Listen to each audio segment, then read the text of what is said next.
J'ai découvert la vérité un dimanche matin, tranquille, devant le bureau de mon père, une tasse de café à la main qui me semblait soudain trop lourde. Il avait secrètement donné 500 000 $ à Eleanor pour ses études de droit, un avenir entier condensé dans une somme que je ne pouvais même pas imaginer, puis avait balayé le mien d'un revers de main, en 7 mots cinglants. « Tu n'es bonne qu'à travailler dans un restaurant. » Je pensais que le pire était de l'entendre. Je me trompais, car quand je les ai confrontés, ma sœur a souri d'un air narquois. Et 5 ans plus tard, ceux qui m'avaient rabaissé étaient ceux qui pleuraient. Je m'appelle Victoria, et pendant la plus grande partie de ma vie, j'étais la discrète dans une famille qui adorait le bruit. Les réussites d'Eleanor, le talent d'Eleanor, l'avenir d'Eleanor.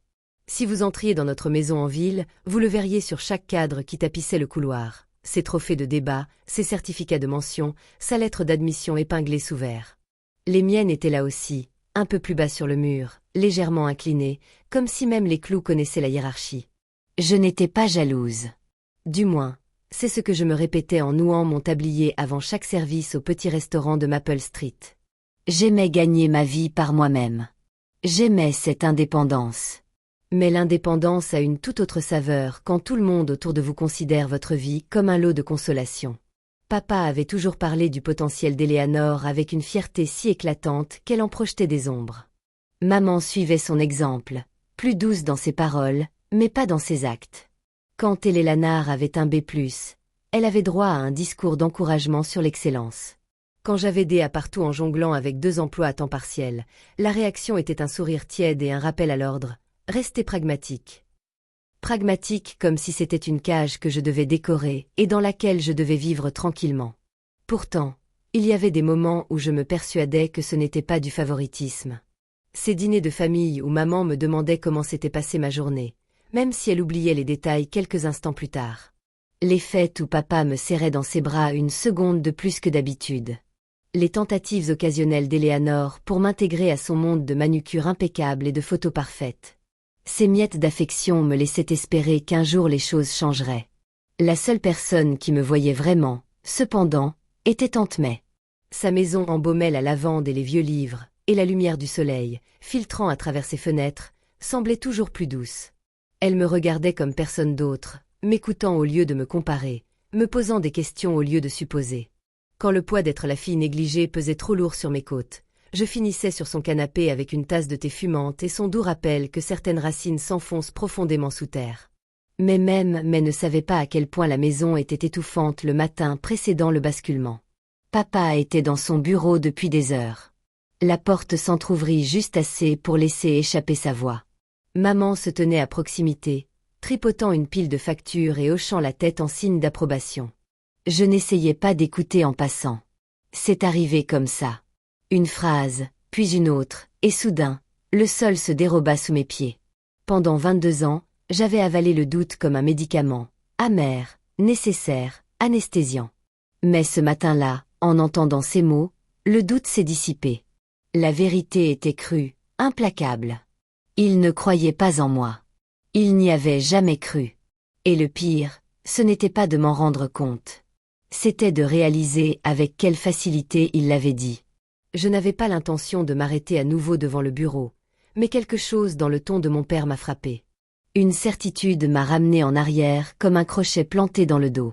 Maman a murmuré quelque chose que je n'ai pas entendu, puis papa a répondu clairement cette fois.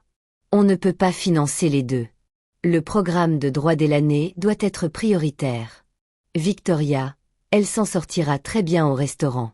Ça lui va bien. Ces mots n'ont pas seulement fait mouche. Ils ont bouleversé tout ce que je croyais savoir. J'ai senti mes doigts se crisper contre le chambranle de la porte, le bois s'enfonçant dans mes paumes. 500 000 $. Il l'a dit nonchalamment, comme si c'était une évidence où une telle somme devait aller. Comme s'il était absurde d'imaginer un avenir où je mériterais ne serait-ce qu'une fraction de cette somme.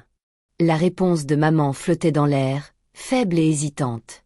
Mais nous avions promis aux 2 filles de les aider. Il faut être réaliste, dit papa. Eleanor a du potentiel. Victoria a juste besoin d'être pragmatique. Pragmatique. Ce mot avait maintenant une saveur différente, comme de la rouille et un vieux ressentiment.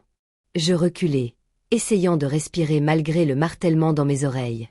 Chaque souvenir que j'avais excusé, chaque affront que j'avais ignoré se reflétait avec une clarté brutale. Le récital manqué, les anniversaires oubliés, la façon dont ils m'avaient présenté à leurs amis, notre amie travailleuse, comme si l'effort était la seule chose que je pouvais offrir, jamais de talent ni d'ambition. Je ne pouvais plus rester une seconde de plus dans cette maison. Je pris mes clés et ma veste et me dirigeai vers la porte. Mais à mi-chemin des escaliers, Éléanore apparut, resplendissante dans un pull crème et un maquillage impeccable. « Salut, dit-elle. Maman prépare le dîner. Soirée en famille.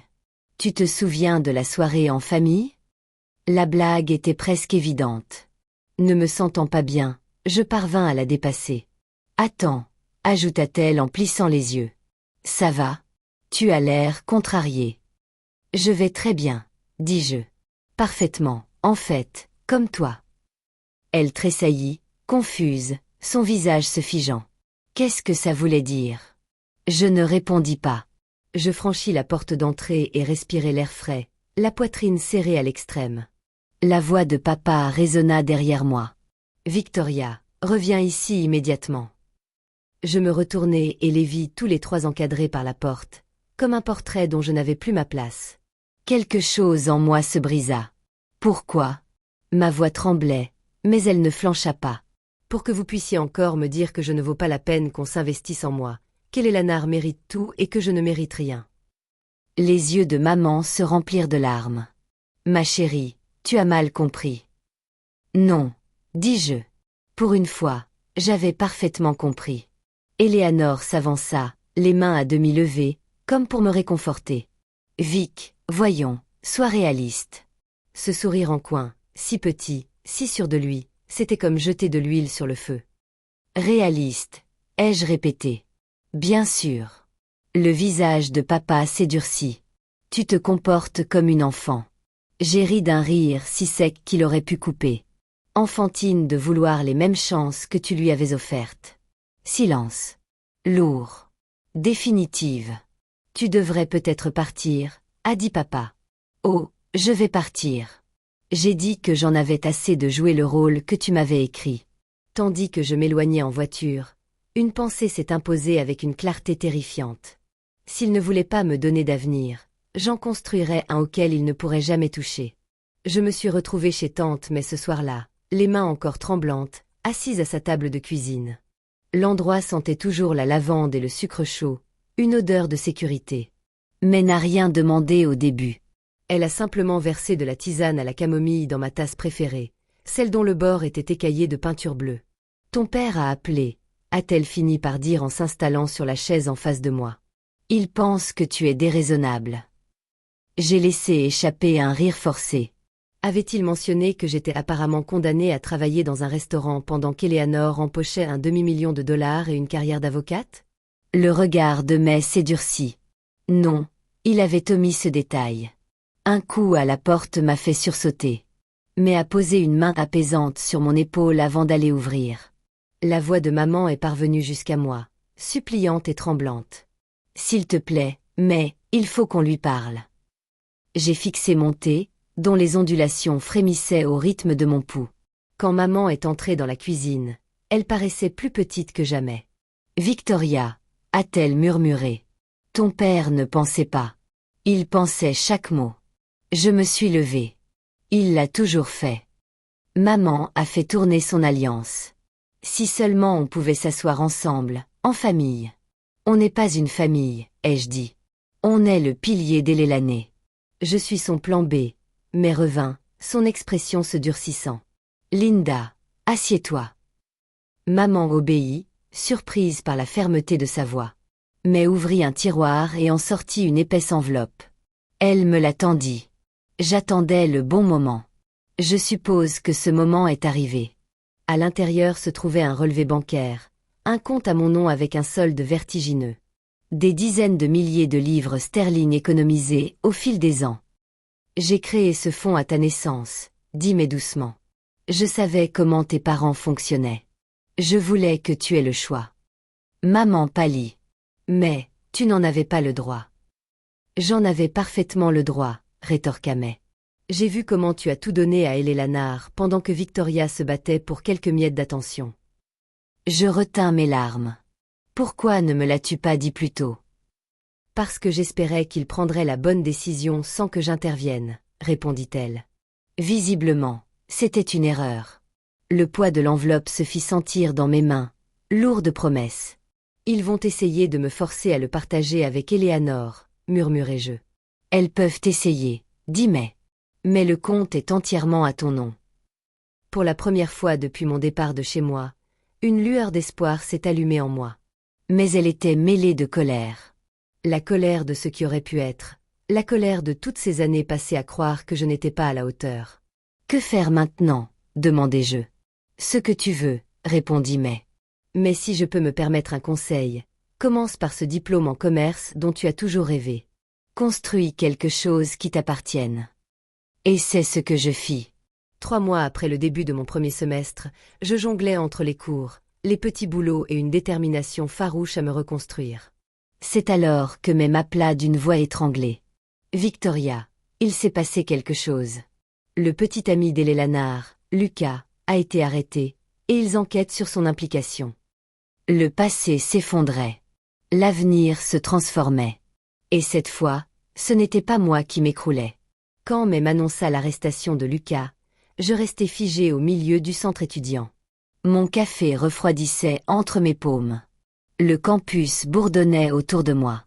Des rires, des bruits de pas, le froissement des cahiers, mais tout cela s'estompa sous le poids de ses paroles. Les enquêteurs pensent qu'Elanée était peut-être au courant, ajouta mais d'une voix douce. Je m'affaissai sur un banc. Au courant de quoi? Qu'il falsifiait les relevés d'investissement. Une enquête approfondie est en cours. Pendant un long moment, je ne ressentis que de l'incrédulité. C'était censé être mon rôle, celui qui avait fait les mauvais choix, celui qui manquait de potentiel, celui qui devait rester pragmatique. Pas Éléanore. Jamais Éléanore. Mais la réalité ne se plie pas aux histoires de famille. Et en quelques heures, la situation empira. Éléanore m'appela 3 fois avant que je ne réponde. Quand je finis par décrocher, sa voix se brisa si violemment qu'on la reconnaissait à peine. « Vic, j'ai besoin de ton aide. » Je m'attendais à de la satisfaction, à une forme de revanche, à un triomphe. Au lieu de cela, j'eus la nausée. Que s'est-il passé, Éléanore? Elle inspira profondément, la voix tremblante. Il pense que j'étais impliquée dans le plan de Lucas. Je ne l'étais pas. Je le jure. Mais j'ai remarqué des incohérences il y a des mois. Et je l'ai cru quand il m'a dit que c'était normal. Éléanore, dis-je lentement. Il te propose un marché, n'est-ce pas? Un silence s'installa. Puis l'immunité si je témoigne devant lui. Sa voix trembla. Maman et papa veulent que je me taise. Ils n'arrêtent pas de dire que la loyauté compte, que Lucas va arranger ça. Lucas est menotté, dis-je. Il ne va rien arranger. Elle laissa échapper un sanglot.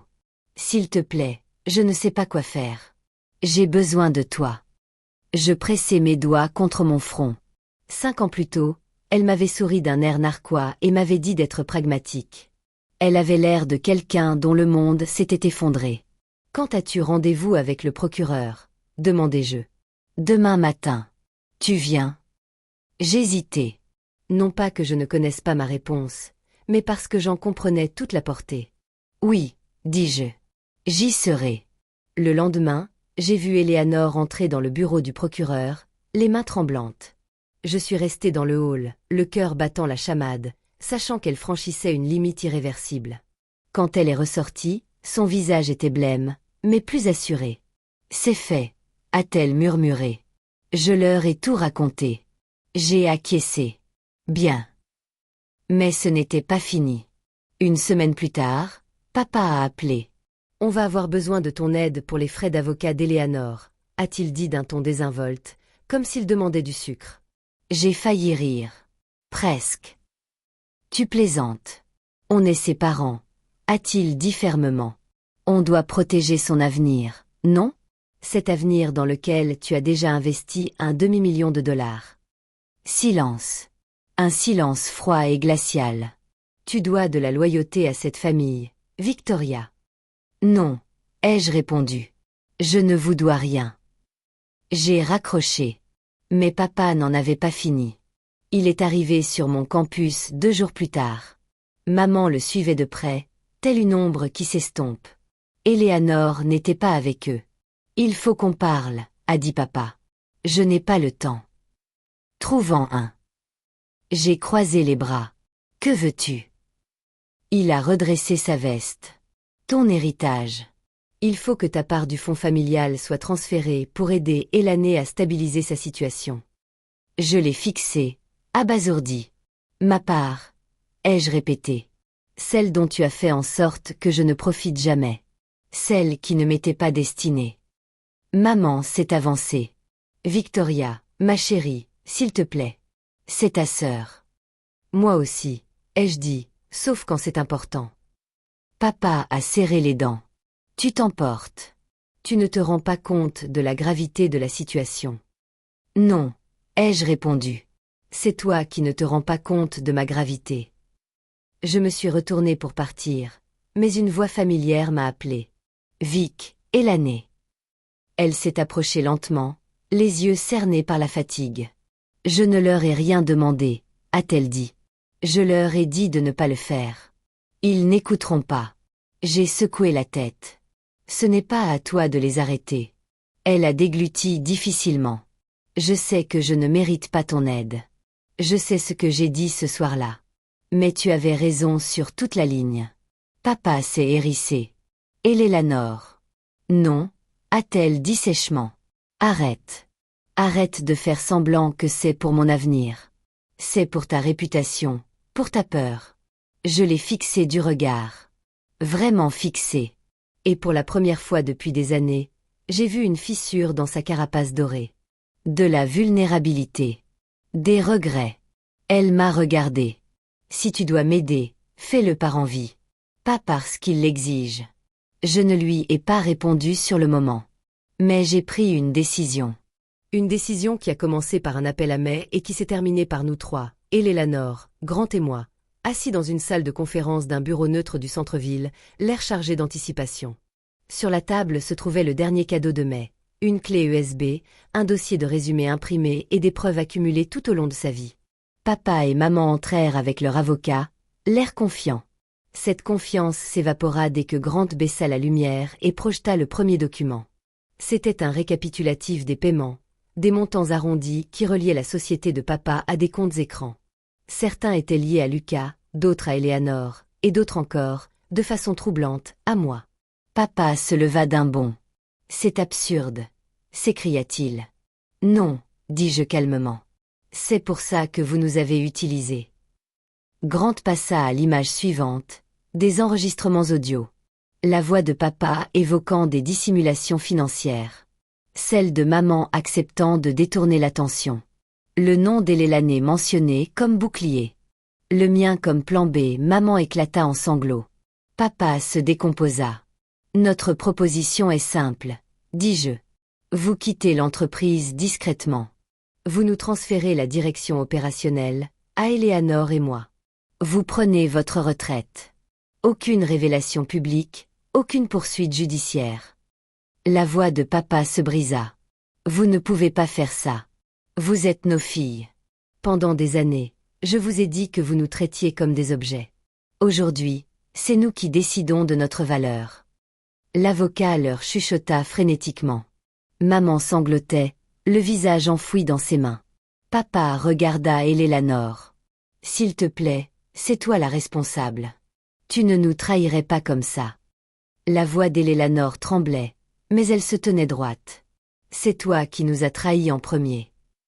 Il s'effondra alors, non pas sous le coup de la rage, mais avec une douceur que je ne lui avais jamais vue. De la peur. Pour la première fois de ma vie, mon père me parut petit. Au moment où les papiers furent signés, maman pleurait à chaudes larmes. Éléanore essuya ses propres yeux. Je me sentis étrangement stable, comme si ma colonne vertébrale avait enfin retrouvé sa forme originelle. 5 ans plus tôt, on m'avait dit que je n'étais pas assez bien. Maintenant, on pleurait en me remettant tout ce qu'on ne m'avait jamais destiné. La justice ne résonnait pas bruyamment.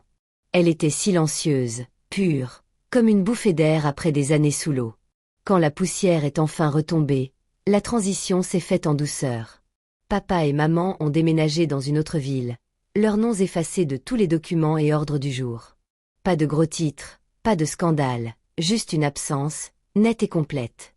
La miséricorde, même qu'ils n'ont jamais été capables de m'accorder. Eleanor et moi avons repris l'entreprise avec les conseils de Grant, signant côte à côte les premières directives opérationnelles. C'était surréaliste. Ni triomphant, ni vengeur, juste parfait, comme entrer dans une pièce qui nous attendait depuis toujours. Le restaurant où j'avais jadis nettoyé les tables après minuit est devenu le labyrinthe appartenant à l'équipe qui l'avait fait vivre pendant des décennies. J'ai assisté à la réouverture, discrètement à l'arrière, tandis que la nouvelle enseigne était dévoilée. Elle brillait d'une douce lueur sur le ciel du soir, comme la voix de mère réchauffait jadis les pièces de sa maison.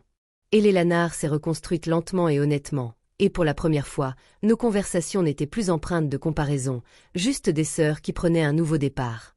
Quant à moi, j'ai enfin cessé d'essayer de prouver quoi que ce soit. J'ai simplement vécu la vie que je m'étais construite, un choix, une limite, une victoire discrète à la fois. Au final, la justice n'a pas rugi. Elle a murmuré, calme et sûre, à travers chaque limite que j'ai appris à tracer et chaque pas que j'ai fait. Si vous avez déjà lutté pour être vu pour être valorisé pour vous libérer de l'histoire que quelqu'un d'autre a écrite pour vous, vous n'êtes pas seul Partagez votre expérience dans les commentaires et abonnez-vous pour découvrir d'autres témoignages. Votre voix compte.